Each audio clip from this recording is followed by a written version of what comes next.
kind of weather over, the damp Irish winter weather. I like this kind of dry New England kind of winter. And they're talking now about lifting restrictions slowly and conservatively, like as if the memo went out from the globalists saying, end this experiment with the lab rats now, and start slowly giving them their freedom back. And whole swathes of cities have been, mega cities like London and New York have been bankrupted by the lockdown.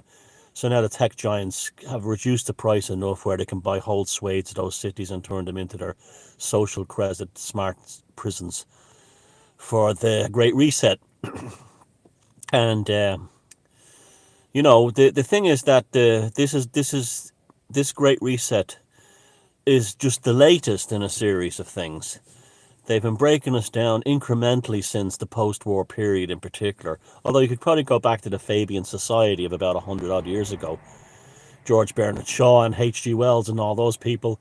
the excuse me, the Fabian Society were integral to the creation of the British Labour Party, which was a mechanism to control the working class under the guise of social welfare. I'll talk about that in a bit. But these fractures, this is the latest of what I'd call a series of hairline fractures, upon the psyche and soul of man. Now, the greatest book I've ever read in my life and the greatest work of English literature fiction, in my opinion, is Hubert Selby Jr.'s Last Exit to Brooklyn. Now, what makes this book so special is that it's probably the most spiritual book I've ever read in my life. Even though it's about prostitutes, drag queens, wife beaters, criminals, thugs, lowlives, and ordinary working class decent people, and people who want better lives for their children. They're all contained in this amazing book, which is a series of vignettes about people in the late 1940s,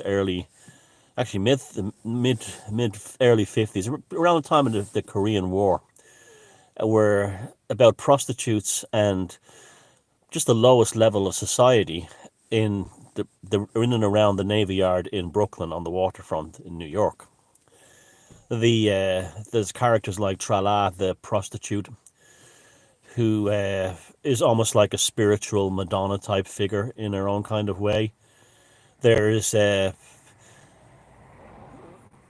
Harry, the trade union shop steward, whose small power were in the trade union during a strike. It all takes a place around a strike at the waterfront by the union, and the power goes to Harry's head, not being very intelligent or educated until the point where he's crucified upon the cross of his own pathology and shadow at the end.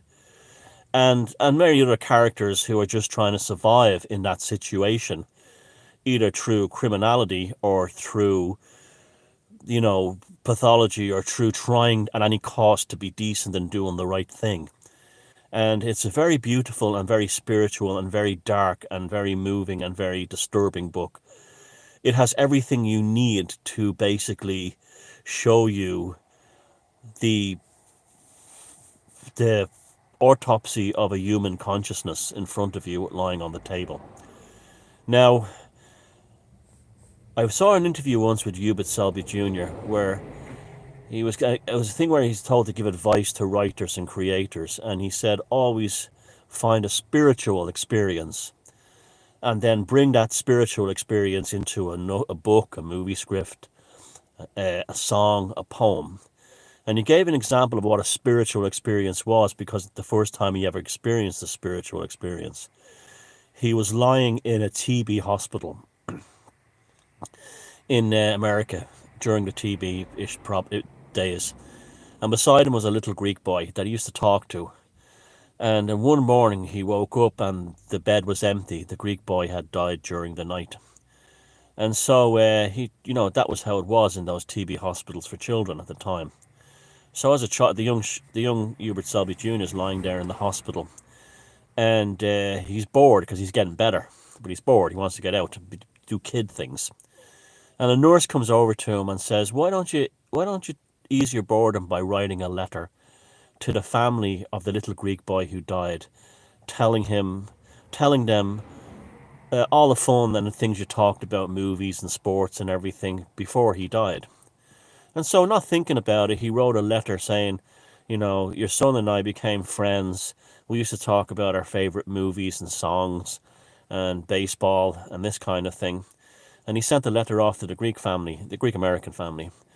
And when they got the family, they came back and flooded him with gifts and showered him with love, because they said it was such a relief for them to know that their son didn't die alone in a hospital ward bed, that he had a friend at the very end.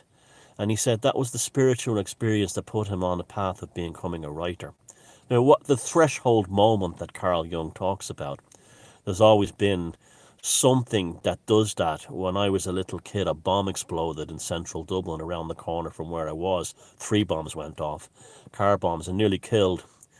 It killed over 30 people. It was one of the, I think it was the worst day of massacre in the Troubles, and it didn't even take place in Ulster. It took place in Dublin, and I was around the corner.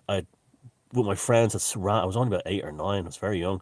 We ran off into town, and we were on Moldworth Street, and the bomb went off on Talbot Street around the corner. And I just remember hearing poof, like that kind of sound, a profound silence, and then hearing people screaming. And I ran home. I ran all the way back to Ballymun, terrified. And because I didn't, my parents, and the sound, I always remember the sound was of a hammer dropping on concrete. That's what the sound sounded like, a hammer dropping on a concrete floor. And so that kind of, I was so frightened because I thought my parents, my father had been killed or something, because he was in that area coming home from work. And I didn't want my parents to know that I'd snuck into town because I was supposed to look after my younger brother. And so I was at home, and I switched on the TV, and there was no one in the house. My mother was out doing something. And we got to the flat, and when I switched on the TV, uh, there was watching a BBC program from England nationwide, and the guy just goes, he looks at the camera and goes, "We just received the most appalling news that over 30 people have been killed in a car bomb in Dublin." And with that very sad news, we end the show. And so that, and then at that moment, it struck me that how, it was, and even though I was about 8 or 9, it was like a kind of a spiritual moment for me. It was like a bomb going off in my consciousness, because I couldn't understand why people would do such a thing like that. Why would you bomb people who are just standing at bus stops coming home from work? This kind of thing. And so that kind of, that's definitely what made me different growing up, was that experience. And that was a spiritual experience. I know it was a horrible thing, but it was a spiritual experience in the true sense, in that it knocked me out of kind of ordinary life and into a kind of a different way of thinking. And from that point on, I became a very different child, a kind of strangely intellectual for my age, interested in things that kids my age would not have been interested in, things like everything from magic to science and a deep level to all kinds of things. And it was definitely that experience that did that, the threshold moment.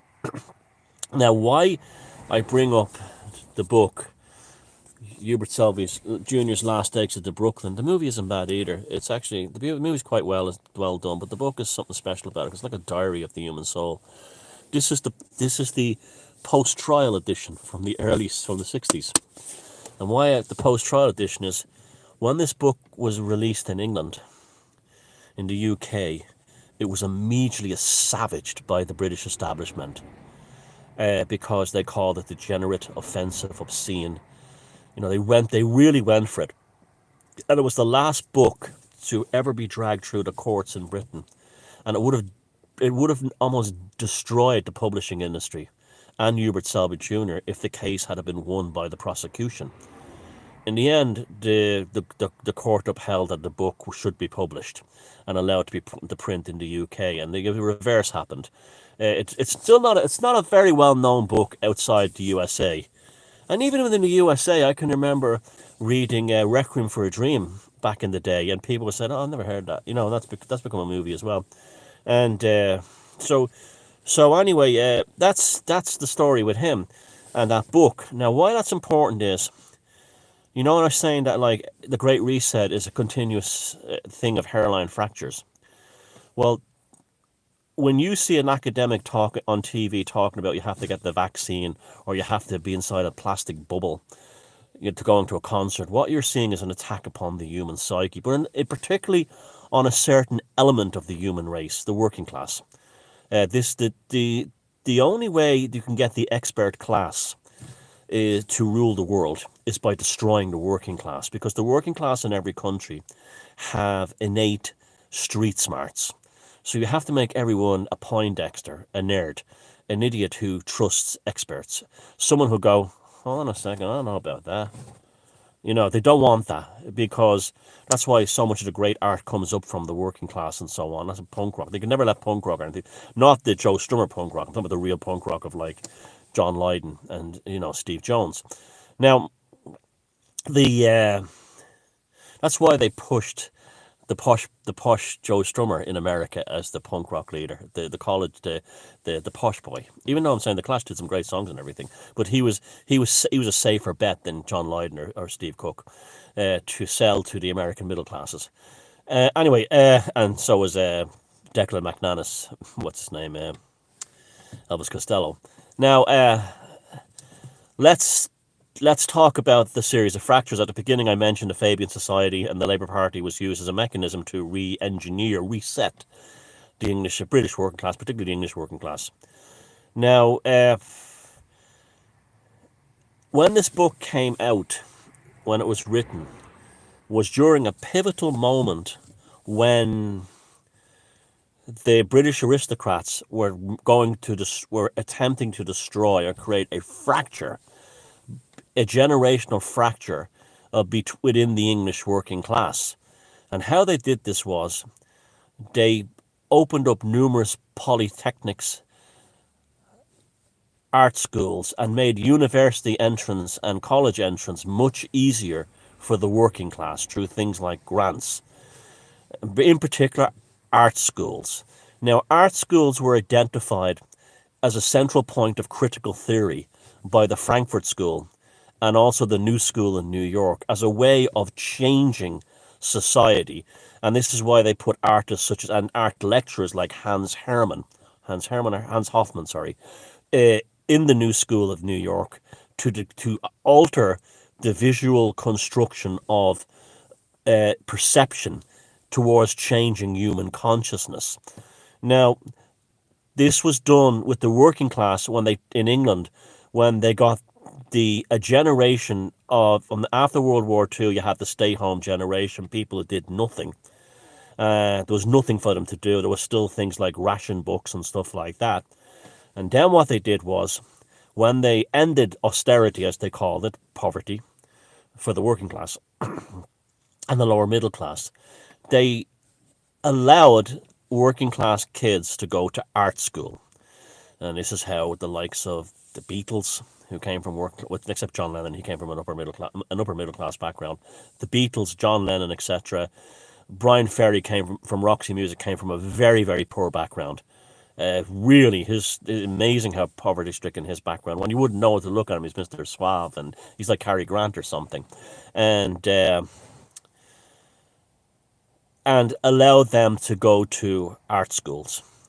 Now, this was to create a generational fracture between the art school generation of the English working class and the traditional English working class. So at the same time this was going on, you had a demolition of the working class.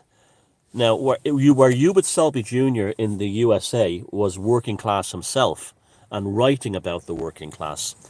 In England, you have the likes of the kitchen sink dramas on the BBC's Play for Today, showing working class life as the most appalling thing.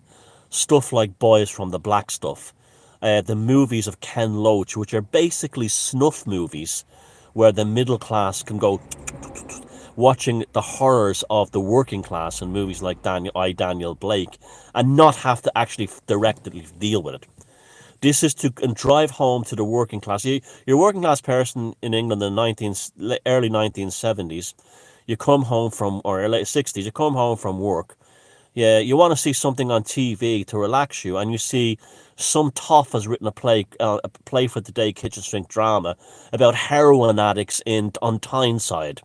That has no, and that's been parodied by them, by even by people in the British comedy scene of the time. You remember that scene in Monty Python where the son comes back from college, and it's they kind of reverse the roles. The father, who's working class, is a playwright, and the son is learning about working in the mines, and it's kind of a juxtaposition of reality.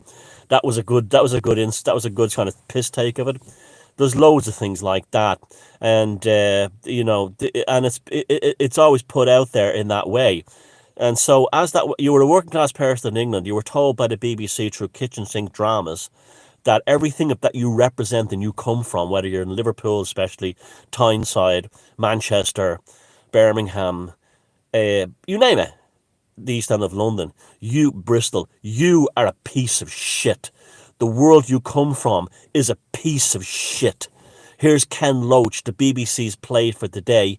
And they'd been using this on the Irish back 100 years previous. And this is one of the main reasons the Ireland broke away from the UK and became an independent nation, was because the Gaelic League gave the Irish people back their dignity. When you had songs like a Rafferty's Motor Car, and like everything to do with the Irish was quaint and stupid, and it was all written by Anglo-Irish like songwriters in the upper class here, and those kinds of things. McGinty's Donkey and all this kind of thing. You're right there, Michael. That's called crap. And the groups like the Gaelic League gave us back our ancient culture. Unfortunately, in England, because of the harrowing of the North and the Norman destruction of the English culture, your culture was deliberately destroyed with Henry II's genocide of the English, and in the harrying of the North, with your so-called beloved Magna Carta, which was like the Lebensraum of like England, and all these dumbass fucking free English free men to this day going, "Oh, I support the Magna Carta." Yeah, the Magna Carta that wiped out your ancestors. This is like the final solution for your ancient English ancestors, and that kind of thing. So the fractures have been long coming. And so the reason why they went after this book in the UK is because, one, it was a working class person writing about real working class life, and not a public school toff on high connected to the Labour Party and socialism like Ken Loach, pontificating upon the working class and telling these lab rats what they actually are when they know they weren't like that. I have loads of family and cousins and stuff in England growing up. They were not like that. You see, not all of them were of Irish immigrant background either. Some of them were actually English, full English as well, that married into those families, and or vice versa. And it was an absolute. This is why they did things like they portrayed people going to soccer matches in England, the tribalism of going to soccer matches, as hooliganism. Now, yes, there was hooliganism at soccer matches. We had it here in Ireland too, as well. I mean, there's still an element of it, like in Bows and Rovers matches to this day, but it's not as bad as the media ever made it out to be. It was a certain subsection of firms and casuals and ultras, what they call them now, would go fight. The reason why they put everyone sitting in seats and now no one in the stadium was to kill tribalism. That's why they internationalised clubs like Manchester United and Bayern Munich and Dortmund and these AC Milan. They took them away from the community and gave them to the TV corporations. Chelsea's a classic one, but the ultimate is Man United, and it was never as bad. Man City was another one. It was never as bad as it was made out to be, and but that was a way of stopping a potential. See, what you had when you had the firms in England at the soccer hooligans, what you had was a potential insurrection army. An army. You had an army in training. That's what you really had. And they didn't want the working class having any kind of army, and that's why they filled the soccer stadium with the prawn sandwich brigade, as Roy Keane called them. A constant series of fractures, you understand? Destroy you at the psychic level. Now, so when they got them away from their parents and put them into college and art school and university, yeah, I mean, people love the Beatles. I love Roxy Music. Lots of good things came out of that. It gave opportunities, but like I remember reading an interview in the Observer a couple of years back of Julie Waters, the actress from like Educating Rita, and she was saying just about everybody in rock music and in in British movies today as actors are nearly all products of the aristocrat. She said it was like in the early 1960s, they opened the door to allow the likes of working class people like myself and, Michael Caine and Sean Connery to come through, get a bite of the cherry, and then they slammed it shut. Yes, sweetheart, that's exactly what they did. They only allowed the working class a taste of the Hollywood rock and roll and celebrity and university education bite of the cherry for a little bit in order to destroy and create a fracture among the generations. Why is this important now? Because the lockdown is the latest fracture. We have kids today who do not remember what life was like before the lockdown, unless they have the parents that I've been asking from the time I wrote Puzzling People. Tell your kids there was once a world before this world where things were better. And what they like when you see young people today, can you believe how unhygienic the world was before 2020? This is what they've done. They've created a fracture. Another fracture, and they've especially done it with the working class once more again. The middle class will still have their trips, the upper middle class will still have their carbon neutral climate change investigation trips to Bali and stuff like that, first class on Emirates and all that. That'll still go on. But the working class have now been stopped from going to see the working class were able to go to places like Spain, Portugal, Ireland, even America on their holidays, give them a taste of the world. Just like Julie Waters said with the working class in the entertainment industry, they've slammed that door shut. And we're hearing about staycations, stay at home. And that's the young people that are now being made afraid of foreign countries. They're afraid of because that's where COVID lives. And even if they still have the same opportunities to go and travel to other countries, they're afraid because other countries are unhygienic. Staycations are hygienic. You see how it works? You see how I've been studying this stuff for years? A series of hairline fractures leading towards an earthquake.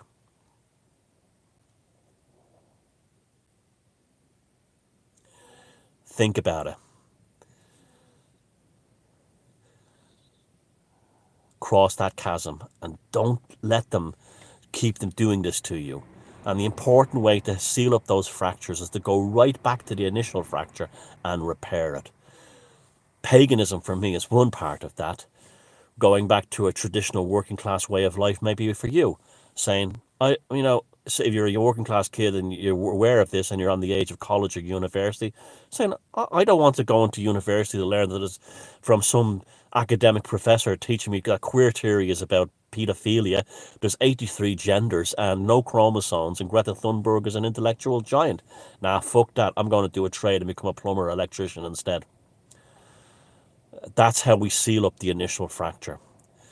Because of the internet, we now have the tools and the knowledge to know what they've been doing to us over the centuries. Now it's time for us to apply their critical theory back upon them.